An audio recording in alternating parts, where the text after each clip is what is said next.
السلام علیکم سامعین، 6 ربیع الاول اور 10 ستمبر ہے۔ خبر کا عنوان ہے مولانا محمد کلیم صدیقی کو پولیس نے دوبارہ کسٹڈی میں لے لیا ہے۔ خبر تھوڑی تفصیل سنیے۔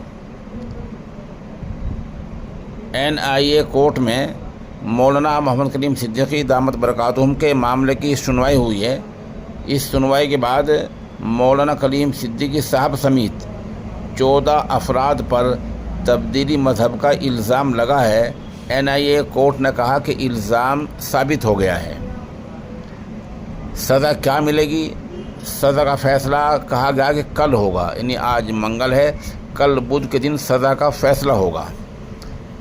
دستور یہ ہے جب کسی آدمی کو کوئی کورٹ، کوئی عدالت قصوروار قرار دے دے تو ہاتھ کے ہاتھ فوراً اس کو کسٹڈی میں لے جاتا ہے۔ اسی طرح پولیس نے مولانا کو کسٹڈی میں لے لیا ہے۔ کل تک وہ پولیس کی کسٹڈی میں رہیں گے اور جو سزا ہوگی پھر اس کے مطابق انہیں جیل بھیج دیا جائے گا۔ ابھی تک اس بارے میں ہمیں اتنی ہی معلومات ہیں۔ کسی صاحب کو مزید معلومات ہوں تو ہمارے نمبر 96 27 70 90 14 پر دے سکتے ہیں۔